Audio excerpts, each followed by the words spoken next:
A meme, a designer, and a weight loss inspiration, these TLC stars made an impact far beyond the screen and after they've passed. In 2019, tattoo artist Yoji Harada and star of TLC's hit show Miami Ink. Died at just 46 years old. His friend and fellow tattoo artist Tommy Montoya confirmed his death on Instagram on March 27th, writing, "Another friend gone. So sad. Rest in peace, Yoji. You will be missed." Harada's love of inking started at 19, after he gave himself his first tattoo of his then-girlfriend. Fans watched as he worked his way from apprentice to full-time tattoo artist on Miami Ink. The show launched his career, and he eventually opened up his own tattoo parlor in Amsterdam in 2016. However, his talents were not limited to inking. In 2001, he appeared in the movie Suicide Club, which follows the investigations of a string of mysterious suicides in Japan. He formed a children's clothing label called Ruthless and Toothless with his Miami Ink. Co-star Darren Brass. He also loved playing guitar and often posted pictures and videos of himself rocking out on social media. Harada is survived by his daughter, who he ironically said is never allowed to get a tattoo. Following the news of his death, social media was flooded with messages from friends and fans grieving the loss of the legendary artist that inspired so many. When was the last time you bought alcohol at a store? I have never bought alcohol in my life. Viewers of the TLC show My Big Fat Fabulous Life fell in love with Barbara Babs Thore, the mother of Whitney Thore. Season 10 followed her diagnosis with cerebral amyloid angiopathy, an untreatable disorder that causes brain bleeds, strokes, and dementia. Unfortunately, at age 76, Thore died. Her daughter announced on Instagram, "My mother died last night just as the credits rolled on her favorite movie. It was 10:32 p.m., the exact time she brought me into this world almost 40 years ago." Thore had her first stroke in 2017 and had 2 more before her death on December 7, 2022. Whitney posted a sweet video montage of her mother, describing how the show brought happiness to her during one of the darkest periods of her life. She also thanked the fans for their love and support, adding, "It gave her such a sense of purpose and excitement and something to look forward to every time the crew came around. This last year, navigating life after her second stroke was, perhaps surprisingly, the best of our lives. We never had more fun or laughed as much as we did the past year." Fans of TLC's home improvement show Trading Spaces mourned the loss of designer Frank Bielec in 2020, who died from heart attack complications at age 72. Although appearing on the show from 2000 to 2008 and again for the 2018 reboot, Bielec's reality TV career actually happened by accident. After filling in for a demonstrator at a decorative paint convention in Nashville, he impressed an audience member who happened to be a producer from Home and Garden TV. During his time on Trading Spaces, he was known for his witty quips and signature style, and quickly became a fan favorite. Messages of support and sadness from fans and co-stars flooded social media following the news of his death. On Instagram, his co-star Genevieve Gorder wrote, "To know Frank Bielec was an experience, not simply a relationship. As the youngest and oldest designer, we had a special bond, much like siblings." Co-star Ty Pennington, who also hosted Extreme Makeover Home Edition, wrote on Instagram, "Frank made everyone smile. He was the glue that held our show together." Caleb Willingham, husband of Tammy Slayton from the TLC show 1,000 Pound Sisters, died at the age of 40 in July 2023, only months after their November 2022 wedding. In a statement to People, Tammy said, "I am devastated to share the news of my husband's passing. He was my best friend and I loved him dearly. When I met Caleb, he became my guardian angel, and now he really is watching over me." The couple met while both living at the Windsor Lane Rehabilitation Center in Gibsonburg, Ohio, and got engaged shortly after. I know it's only been 3 weeks, but I've never felt this way about anybody. In November 2022, they tied the knot in the same rehabilitation center where they met, in front of 30 of their friends and family. The two seemed eager to start their lives together. We're gonna get married, we're gonna have a couple kids, hopefully. Life's gonna be great. Willingham's official cause of death has not been released, with Slayton describing it as personal. There were also rumors circulating that the couple was separated at the time. Having stages of grief. She added that she missed him, but she wanted to thank everybody for their comments. Yeah, we were having problems, but I loved that man. I still do.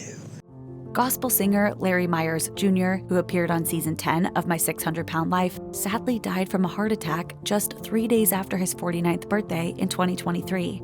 Myers went on the show to overcome his binge eating disorder, revealing how food is his coping mechanism. I eat to comfort myself. When I'm cooking, it's the only time I'm happy. Besides when I'm eating.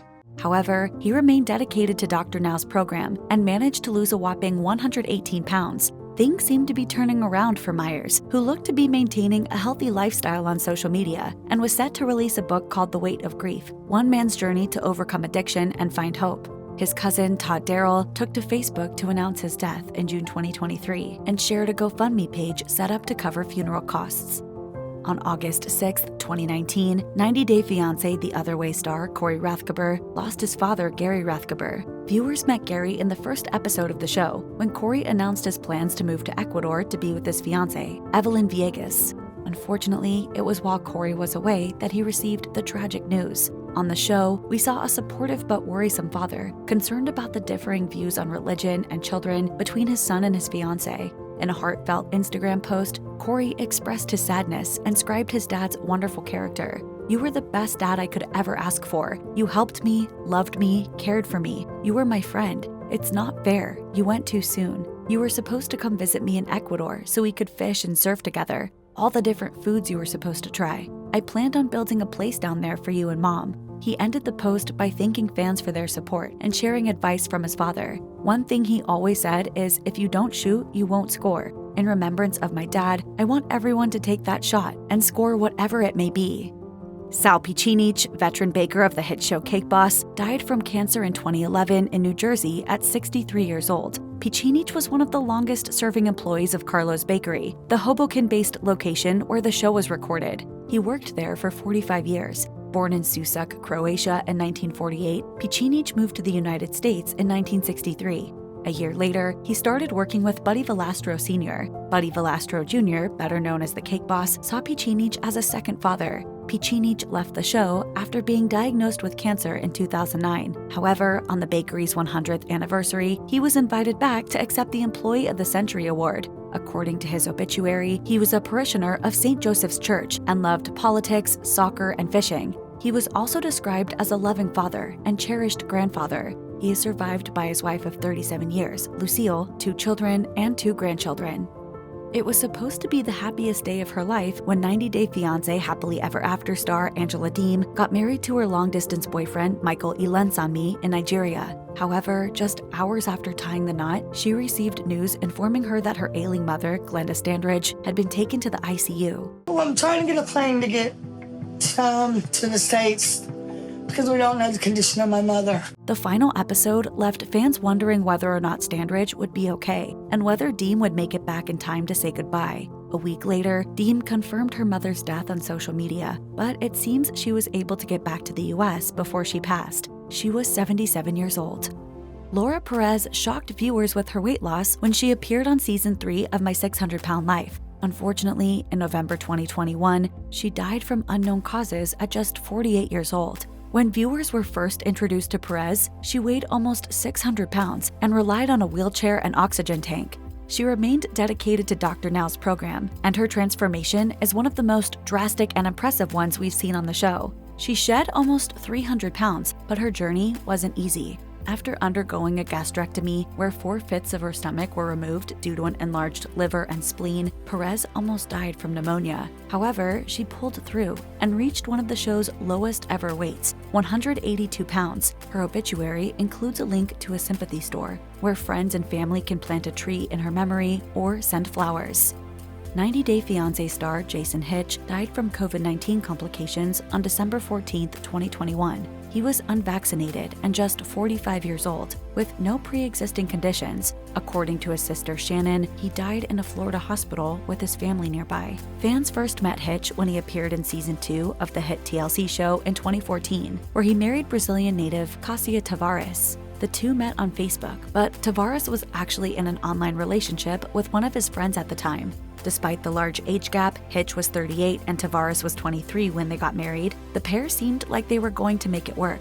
After getting married, the couple started their own mail-order snack business called Gifting Fun together. Unfortunately, after only 3 years of marriage and a domestic violence report, they separated. Their divorce was finalized in 2018, with Hitch telling Radar that it was due to a lack of communication. Tavares took to Instagram to express her shock at the news and sent her condolences to his friends and family. It's always sad when someone you spent part of your life with stops breathing. Rest in peace, Jason. You might know Kailia Posey from her time on the 4th season of TLC's Toddlers and Tiaras, when she was just 5 years old. Or you might know her as the star of the popular Grinning Girl meme after a clip of her smiling on the show went viral.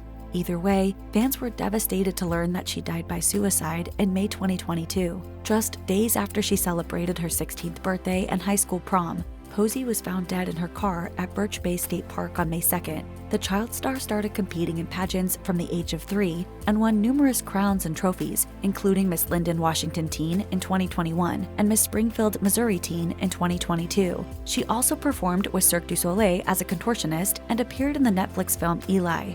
According to the family, Posey was selected to be in her high school cheerleading squad the following fall, and her dream was to pursue her commercial pilot's license. To honor her memory and help other students in crisis, Posey's family set up the Kailia Posey Teen Crisis Intervention Fund. If you or someone you know is struggling or in crisis, help is available. Call or text 988 or chat 988lifeline.org.